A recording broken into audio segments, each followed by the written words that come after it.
श्री कृष्ण कहते हैं, दोस्तों, आज से हर एक क्षण को अपनी शक्ति मानिए। यह जीवन एक युद्ध भूमि है और यहां कोई भी क्षण कर्म किए बिना नहीं रह सकता। चाहे आप शांत बैठे या सक्रिय हो, प्रकृति के गुण सत्व रज तम आपको काम करने के लिए विवश करते हैं।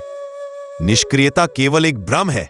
यह सोचना कि आप कर्म नहीं कर रहे हैं मन का सबसे बड़ा धोखा है।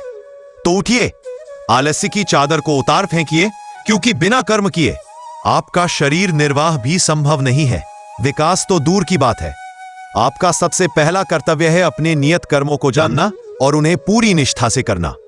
कर्म करो, लेकिन परिणामों में मत उलझो। यही कर्म योग का मूल मंत्र है।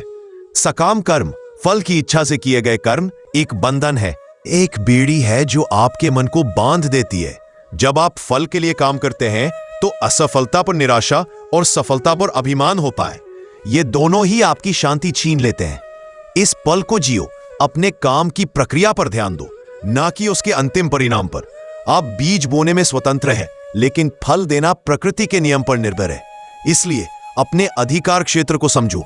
आपका अधिकार केवल कर्म पर है, फल पर नहीं। संसार को नेतृत्व की आवश्यकता है और वह नेतृत्व आप जैसे ज्ञानी और कर्मनिष्ठ व्यक्ति ही दे सकते हैं। जिस प्रकार अज्ञानी लोग फल की आसक्ति से कर्म करते हैं, उसी प्रकार ज्ञानी पुरुष को लोक कल्याण के लिए बिना किसी आसक्ति के कर्म करना चाहिए। आप एक उदाहरण स्थापित करें। आपकी क्रियाएं, आपकी निष्ठा और आपका अनासक्त भाव, ये सब संसार को सही दिशा दिखाएंगे।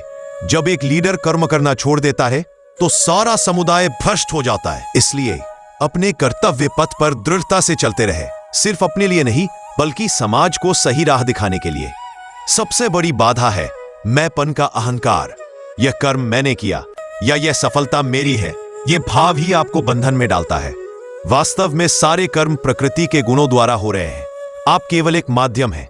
मैं करता हूं के भाव को यह मेरा कर्तव्य है के भाव से बदल दीजिए। जब आप इस अहंकार को त्याग देते हैं, तभी आप सच्चे अर्थों में कर्म के बंधन से मुक्त होते हैं। याद रखिए, जो व्यक्ति यह जानता है कि प्रकृति के गुणों द्वारा ही कर्म हो रहे हैं और वह स्वयं को कर्ता न मानकर दृष्टा मानता है, वही सच्चा कर्मयोगी है। आज और अभी निष्काम कर्म की शक्ति को अपनाओ। अपने नियत कर्मों को यज्ञ समझकर करो। फल की चिंता को ईश्वर पर छोड़ दो।